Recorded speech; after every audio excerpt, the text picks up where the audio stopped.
Bonjour, on continue sur les fondamentaux. Cette fois, nous allons voir la clause like.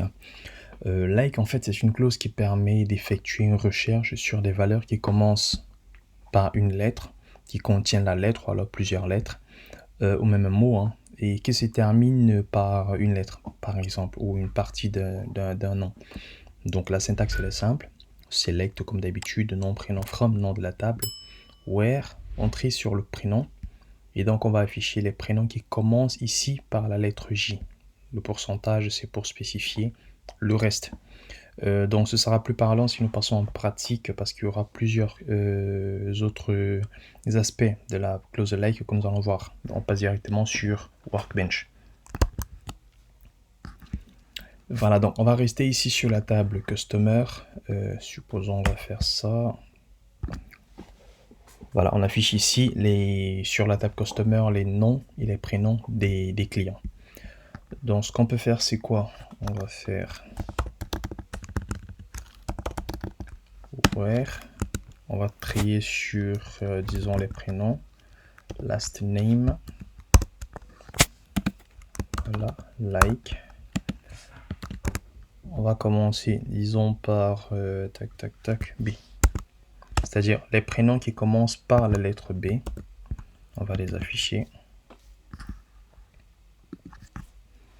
Voilà, donc nous sommes toujours sur la table Customer. Nous avons tous les prénoms, enfin les noms, et tous ces prénoms-là ne commencent que par la lettre B. Voilà, nous avons 55 lignes, c'est-à-dire nous avons 55 prénoms dans la table Customer qui commencent par la lettre B.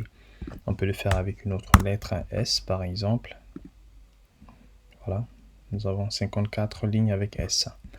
On peut également inverser. On peut faire pourcentage et qui se termine ici par exemple par la lettre E. Voilà, donc tous ces prénoms-là, ils se terminent par la lettre E. En sachant que le trait, vous pouvez le faire sur last ou alors sur first name. Bref, sur ce que vous voulez comme information. Autre occurrence, ce qu'on peut faire, c'est quoi? On va faire, disons, qui commence par la lettre B et se termine par la lettre E.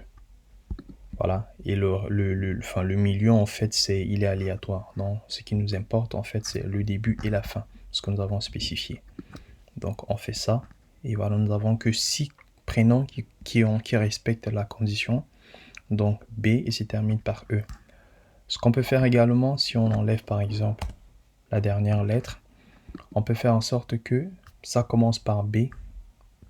Et si on rajoute l'underscore, ça veut dire en fait le deuxième caractère. Voilà. Et on peut faire en sorte peut-être que le troisième caractère dans ce cas-là soit la lettre R. Et le reste nous importe peu. Donc le prénom commence par B et le troisième caractère du prénom sera la lettre R. On peut faire ça. Et voilà. Nous avons plusieurs ici, par exemple Burke, dont la troisième lettre, c'est la lettre R, et le reste, en fait, nous importe peu, que ça respecte déjà la condition. On peut faire pareil, hein. On peut faire, par exemple, on enlève ça, et on demande à ce que la deuxième lettre du prénom commence par la lettre, enfin, la deuxième lettre, par exemple, soit la lettre N. C'est-à-dire le deuxième caractère soit la lettre N. Et voilà. Donc le début s'appelle n'importe quoi et la fin également s'appelle n'importe quoi. Mais le deuxième caractère sera ici la lettre N. Donc c'est un peu en fait tous les aspects que nous pouvons voir ici avec la clause like. Essayez de vous amuser avec ça, hein. Pas seulement sur la table consumer, vous avez toutes les autres tables ici. Donc essayez de voir city, country, film, voilà, pour une meilleure compréhension. Donc voilà, c'est tout pour la clause like. On passe à la suite de ce cours pour les autres clauses.